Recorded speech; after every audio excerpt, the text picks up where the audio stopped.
Arknight's Endfield's version 1.1 is coming out tomorrow, and I'm here to break down everything you need to know about the updates to the factory and what you can do. Before anything, just in case you haven't yet, be sure to save up on some stock builds in your Chimbo stockade to be able to level it up as soon as the game updates. I would also save your depot order along with a few builds to be able to upgrade all the facilities at shops as soon as the update drops to give you the maximum amount of money possible. Anyway, let's dive into the new content. We have 5 new factory-based slots on the tech tree, so I'll go through them one by one. Starting off, we have copper and the hydro mining rig.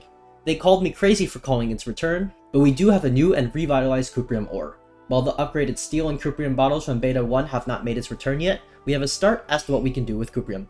Cuprium is a new ore mined and refined using the water with the new hydro mining rig. No power required, just send in the pumps.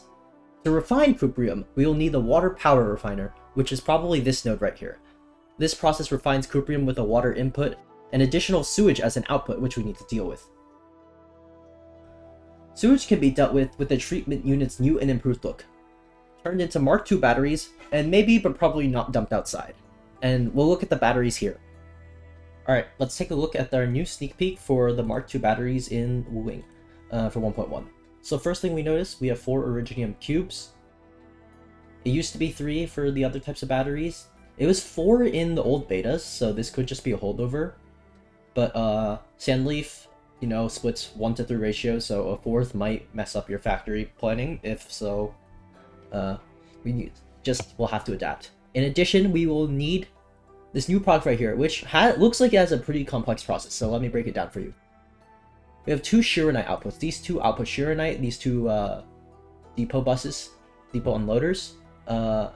You can't see the icon here, but it was shown in the stream. I will put the screenshot here just like a few seconds ago. It's just covered up so I can get the full perspective here. We can see that because this is their output Shironite, these 2 are pumping in water. This is your standard liquid Shironite machine that we didn't really need too much of it for 1.0, but now we actually have a purpose for it. This liquid Shironite is put into a reactor with our sewage. This creates 2 byproducts. We can see one of them being cleaned up, and even though they look the same in the pipe, if we look a few seconds earlier into the devlog, there is a screenshot showing 2 very similar looking. One of these should be waste, and one of these is the actual thing we need. So we're gonna use sewage. This will create a waste byproduct that we'll have to clean up, but we take 1 sewage and liquid Shironite to make this pump, and we need 2 of these. So we have one set up here, and we have one set up over here. With these 2 of these, one of these is going to output sewage, which we will again need to clean up, but the other is going to be combined with we see this refiner, we see the shredder, with the shredded barium in here to actually have our final recipe. The first thing is we're going to need 1 barium output for our batteries. 2 liquid Shironite machines. Remember, we have 4 Forges of the Sky now. You need 2 forges to make 1 battery setup, which reacts into liquid Shironite, which reacts to sewage to create something else, as well as a byproduct which reacts with the barium powder to create sewage, and then your final desired product, which will go with the cubes to make your batteries. Pretty fun recipe. I'm gonna look forward to see how people optimize it. Next up, we have our underground pipe system buildings for making an easier and perhaps more visually appealing way to transport liquids across your factory. You place an input building down, and then drag the pipe like a Valley 4 power cable to your output. I think these buildings will have their uses, especially if your base is spaghetti, because it keeps a shortcut to avoid pipe hell. I'm going to try not to overuse it during optimization if it means it takes extra space, but more flexibility is nice, and I really look forward to seeing creative base designs with newfound pipe freedom. Lastly, we have increased our Forge of the Sky cap from 2 to 4, meaning more Shironite. I'm sure this will be required and integrated with the new Mark II batteries, so sadly, still no exclusive forge for making upgraded fertilizer. Overall, I think this Wooing AIC2 still feels incomplete. Like there's just so much more to be had. Maybe I just missed copper and upgraded steel bottles from Beta 1. But still, Hypergriff was gracious enough to give us a sneak peek at the 1.2 factory in the devlog, so I'm going to give it my best analysis here. So here we have our first look at the 1.2 Wooing factory. We have only 2 new machines to look at, but let's look at the big one front and center from this POV first. We have our new Mark II Crucible. There are 8 places now for reactions, so just more complex stuff.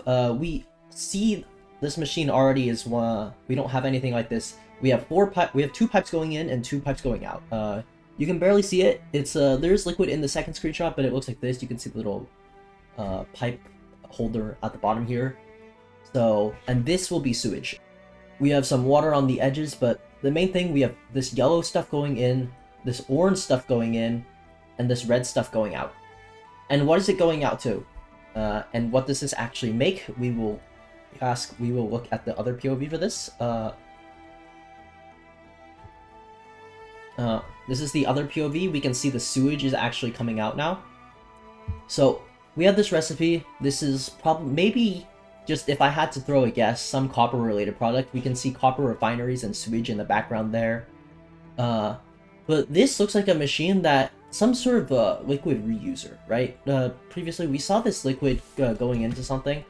We can see that it's going into this new machine and it's coming out this machine, which is like, it creates it's a little loop.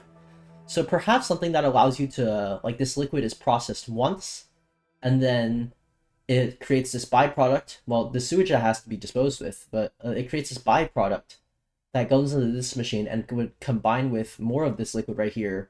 You can show this, you can see it in the corner. That combine with another liquid to allow it to be reused again. And this creates some final product that we'll need. We have no idea, but all this just looks incredibly cool to analyze. We see this this output has the greenish hue, so that we know this side is outputs.